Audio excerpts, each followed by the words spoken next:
Every volleyball player wants to jump higher and get off the ground faster, but in order to do this, we need to properly train our tendons. And in the video today, I'm going to be breaking down how to train your tendons to jump higher and get off the ground faster, and also how to reduce the likelihood of developing a tendon-related injury. But first, who am I? I'm Coach Reid, and for the past 14 years, I've been helping volleyball players jump higher and gain strength intelligently. So what is a tendon? A tendon connects your muscle to a bone. So your Achilles tendon, which is important for jumping higher, connects your calf muscle. So your calf muscle goes into a tendon which connects onto the bone in your back of your heel called your calcaneus. So what actually happens at your Achilles tendon when you perform an approach jump? So when you're approaching, your feet hit the ground. So when your feet hit the ground before you jump, your calf muscles contract eccentrically and your Achilles tendon lengthens, right? And then when you push off, the calf muscle contracts aggressively and that tendon releases stored energy. So it's almost like the tendon, it's like a spring-like effect or like an elastic band. When your feet hit the ground, the elastic band is stretched and there's all this stored energy, and then when you push off, it releases all this energy so that you can jump higher and be very spring-like off the ground. And this is what we call your stretch shortening cycle. And with a faster, more proficient stretch shortening cycle, you can get off the ground faster and probably jump higher. So how do you train your Achilles tendon and your patellar tendon so you could potentially jump higher and get off the ground quicker? Well, there's two different ways to train it. There's plyometric exercise, and then you can also do strength training, but it's not going to be the typical type of strength training that you're thinking of. First, let's discuss plyometric exercise. So there's two types of plyometric exercise that can help train your tendons, right? So the first one's called extensive plyometric. So this is sub-maximal jumping. We're focusing on quick ground contact time. Now this is help building capacity at the tendon, so the tendon can tolerate more ongoing stress, right? But it also can help you improve your stretch shortening cycle, which may help you get off the ground quicker. So once again, this is sub-maximal jumping, where you're jumping for prolonged sets, right? The next type is more intensive plyometrics. So that's when I'm max jumping quick off the ground. And this can be great for improving your what's called your RSI, or your reactive strength index, which means your ability to apply force quicker. And your ability to do that also comes down to developing a more efficient stretch shortening cycle. So intensive plyometrics can be super beneficial for this. Let's take a pause. If you like the content of this video, subscribe below for all of the upcoming videos. You want to be very mindful of the amount of plyometric exercise you're doing. So for example, if you're in season with volleyball, you're already jumping a ton. Your tendons also getting stressed really frequently. So if you're doing too much plyometric exercise throughout the week and you're doing too much volleyball throughout the week, the tendon's not able to recover. So for example, on Monday, if you do an intense volleyball practice, tons of jumping, the next day you do intensive plyometric workout, the next day you have a volleyball game, etc., you're not giving the tendon enough time to heal. So when you're in season and volleyball is busier, you just kind of want to sprinkle plyometrics into your training instead of making it the main thing. And then when you're in your off season, you can handle more plyometric exercise. And definitely with plyometric exercise, you want it to be progressive, meaning that you're evolving the difficulty or the stress that the plyometrics place on your body over time. So you need to evolve it from more simple to more intensive over time.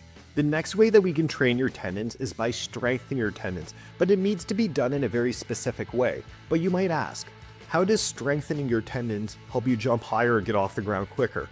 Well, it might not directly do that, but it might do it indirectly. And what I mean by that is by having a stronger tendon that can tolerate more stress, you can do more plyometrics, more athletic work, you have more capacity to improve at those things because you have tendons that can kind of handle the workload and stress that you can put it under, right? So I kind of like to think of your tendons like I'm going to give you a car analogy here, but bear with me, right?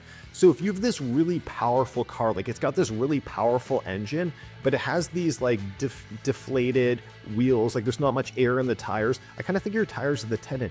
So the car could be really powerful, but if your wheels are flat, it's not going to be as most efficient. It's not going to be as fast as it can be, right? So a person could be very powerful, but if you don't have strong tendons that can tolerate stress and transmit forces, you're not going to be able to utilize that power as effectively, as you want, or not to be able to maximize that. I hope that analogy made sense. But anyways, let's carry on here.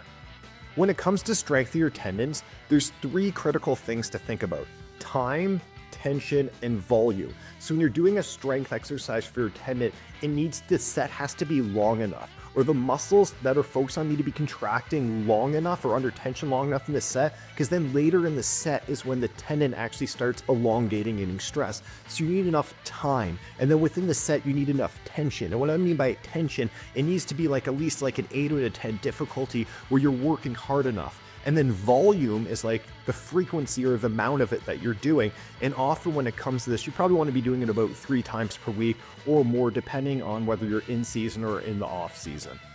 There are 3 proven ways that you can strengthen your tendons. So the first way is through heavy, slow strength training. So heavy, slow strength training. So you need to be performing anywhere between like 6 to 15 reps. You know, the weight somewhere between 70 to like 85% of your 1 rep max. The focus muscle groups under tension for a long time throughout the set, because it's later in the set when the actual tendon's getting stressed, right? So an example of this would be performing a rear foot elevated split squat, where you're performing at a controlled tempo for, you know, somewhere between 8 to 10 repetitions. The second way that you can strengthen the tendon is through eccentric focused exercise. So when I contract my bicep, when I'm doing that, that's a concentric contraction. But when my bicep is lengthening, that's an eccentric contraction, right? So we're now stressing the muscle when it's lengthening. When your muscle is lengthening, it can actually handle more loads than when it's contracting concentrically. So for example, performing a back squat where you're lowering for a 3 to 5 second count, that would be an example of more of an eccentric focused exercise. The third way that you can strengthen your tendons is through isometric exercise. Now that's where you're holding a fixed position and your muscles contracting, but we're not performing any movement. And research shows that it's not only great for building a stronger tendon, but an injured tendon, it can also help it heal and recover and remodel. So remember when I mentioned earlier that you need 3 things to really strengthen your tendon? You need time, tension, and volume. So when it comes to an isometric exercise, so say you're doing like a lunge isometric hold. So the time is shown that 30 seconds is very ideal for training the tendon. Now the tension, how hard does it need to be? It needs to be an 8 out of 10 difficulty at least. So when you finish the set, you should be like, man, that was hard. And then we're talking about volume. Volume is like the frequency of you doing this. So when it comes to isometric exercise, I recommend doing it 3 times per week or every other day. So what happens when you do a 30-second isometric hold? So let's say you're holding a lunge isometric hold variation, right? And you're holding it for 30 seconds. So what happens is the quadriceps are going to contract to be shortening. And then when you get later in the set, maybe it's like 15 seconds in, 20 seconds, I'm not sure exactly how long, but that's when the tendon starts getting stressed. And so if you're someone that has an injured tendon, that's when that injured area actually starts to get like stressed, and then it starts to over time remodel and repair. So if you're someone that's dealing with like a tendon injury, like you have a knee related injury, I highly recommend just not taking some like broad blanket advice, which I'm kind of giving you right here. What I would recommend is go get it checked out by a physiotherapist, a physical therapist, or some sort of specialist, so you can get some eyes and hands-on attention to figure out what exactly is wrong. But what I'm doing is just giving you the information, the research that's out there, and trying to give you the best that I can to give you the best details about training tendons. For isometric exercise, I recommend choosing 2 to 3 isometric exercise that focus on kind of different body parts, and doing that anywhere between 3 to 4 times per week. So you could either sprinkle it into your workouts or do it at its own separate time. The beautiful thing about isometric exercise is that they do not produce much muscle soreness. So 1 day or 2 days afterwards, you're not going to feel sore from your isometric exercise in practice. Now to summarize, there's really 5 ways that we've mentioned that you can train your tendon. So there's extensive plyometrics, there's more intensive plyometrics, there's slow, heavy strength training, there's eccentric focus training, and then there's also isometrics. Now, when it comes to your plyometric training, when you're in season, you're already jumping a ton, so you need to be mindful of the amount of plyometrics that you're doing. So you just kind of want to sprinkle it into your workouts. If you're an athlete that's been dealing with knee injuries, go get it checked out by a specialist and try to limit any extra jumping that you're doing. If you're in the off season, you can be more aggressive with your plyometric training, but still should be progressive, where you're evolving from more basic plyometric exercise and increasing the intensity over time. Now with your strength exercise for improving your tendon, so when you're in season, You don't want to do a ton of slow, heavy strength training because that produces a lot of muscle soreness. So you want to do a little bit of it in season. Also, slow eccentric exercise also produces a lot of muscle soreness. So when you're in season, you just want to do a little bit of it. But you can do more isometric exercise in season to train your tendon because it won't produce as much muscle soreness. And then when you're in your off season, you can include more heavy, slow strength training exercise and more eccentric focused strength training.